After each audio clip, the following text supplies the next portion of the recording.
Assalamualaikum warahmatullahi wabarakatuh.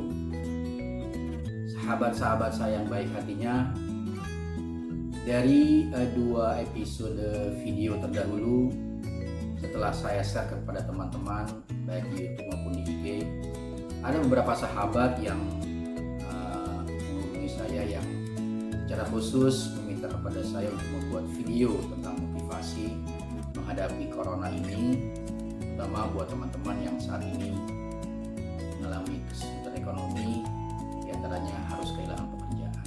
Maka pada edisi kali ini izinkan saya untuk membawakan tema motivasi menghadapi corona.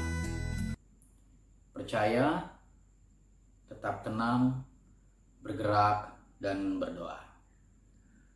Baik, sahabat-sahabat saya yang baik hatinya, kita mengalami bersama betapa banyak kesulitan yang kita alami selama 2 bulan masa pandemi ini, khususnya dalam bidang ekonomi. Banyak di antara kita yang mengalami kekurangan pendapatan, bahkan tidak mendapatkan income sama sekali. Beberapa teman-teman harus mengalami PHK, beberapa teman-teman tidak bisa lagi bekerja karena kliennya, karena pelanggannya juga mengalami masalah. Dan saya yakin bahwa teman-teman yang berada pada lapisan ini sebenarnya sangat jauh besar sekali dalam populasi kelas menengah di Indonesia. Dan yang lebih memprihatinkan lagi, teman-teman di level menengah ini adalah mereka yang justru tidak bisa mendapatkan bantuan dari pemerintah pusat maupun pemerintah daerah. Mereka tidak mendapatkan bantuan sembako, mereka tidak bisa mendapatkan subsidi listrik, mereka tidak bisa mendapatkan bantuan langsung tunai. Karena sebelum masa pandemi ini, teman-teman di golongan menengah inilah mereka yang dianggap sebagai orang yang mampu. Maka izinkan melalui video ini saya ingin mengajak teman-teman semuanya untuk bangkit, untuk tetap semangat. Apa yang bisa kita lakukan? Yang pertama adalah kita harus memperkuat rasa percaya kita atau iman kita kepada Allah Subhanahu wa Ta'ala, kepada Yang Maha Kuasa. Inilah momentum yang paling tepat, inilah waktu yang paling tepat untuk memperkuat kembali iman kita betul-betul kepada Yang Maha Kuasa.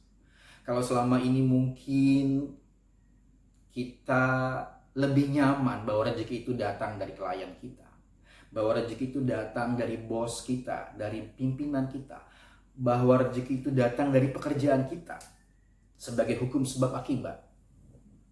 Sekarang saatnya lah kita untuk meyakinkan bahwa semua itu hanyalah sarana. Semua itu adalah sarana yang dilewatkan Tuhan untuk memberikan rezeki kepada kita. Sekarang waktunya kita untuk percaya bahwa rezeki itu sepenuhnya atas kuasa Allah Subhanahu wa Ta'ala. Itu karena waktu kita percaya melewati semua kausalitas, melewati sebab akibat tersebut. Dan disinilah iman yang sebenarnya. Percaya kepada yang tidak terlihat, percaya kepada kegaiban, dan seterusnya. Kepercayaan yang kedua adalah, izinkan saya mengutip sebuah ayat dalam Al-Quran. La yukallifullahu nafsan illa wus'aha. Sesungguhnya Allah tidak pernah membebani sesuatu kepada hambanya di luar kemampuannya.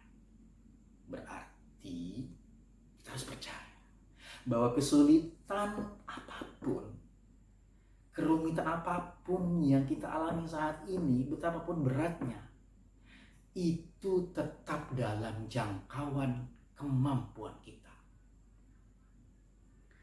Jika diibaratkan kesulitan itu beratnya, bebannya ini 1 ton, maka bersama dengan itu Allah memberikan kemampuan ke dalam diri kita 1 ton juga, bahkan lebih daripada itu. Sehingga beban ini sama-sama bisa terangkat. Itu percayaan yang harus kita yakini. Yang kedua adalah kalau sudah percaya maka akan muncul kekuatan. Kekuatan inilah yang membuat kita tetap tenang, tidak panik. Tenang berarti pikiran kita lebih jernih, hati kita lebih nyaman, kreativitas kita terus bergerak.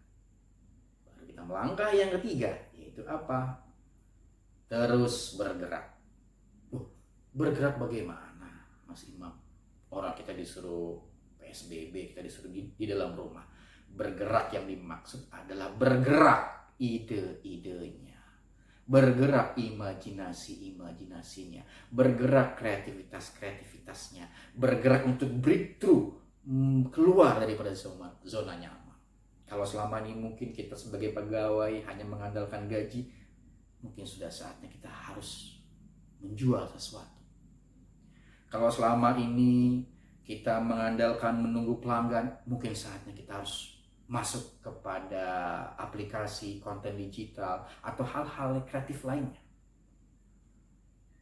Bergerak ide, bergerak pemikiran, bergerak kreativitas, bergerak fisiknya, bergerak komunikasinya. Kita menghubungi pelanggan lama, kita menghubungi teman-teman.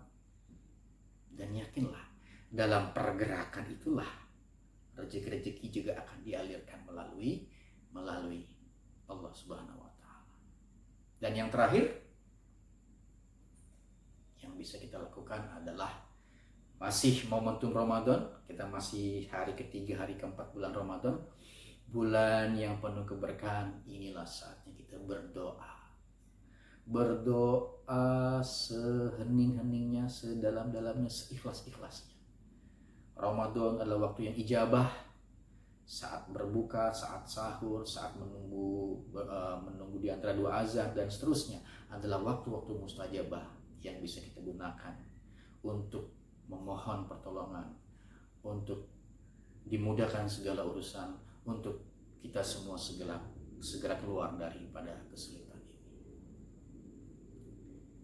Dan terakhir, setelah kita percaya, tenang, bergerak, dan berdoa, yakinlah bahwa yang teman-teman rasakan juga dirasakan oleh teman-teman yang lain, termasuk oleh saya sendiri. Pemahaman kita tentang kebersamaan ini, insya Allah, mudah-mudahan akan menguatkan batin kita, akan memperkokoh pikiran kita, akan meneguhkan semangat kita untuk kemudian bersama-sama kita melewati semua ini dengan baik.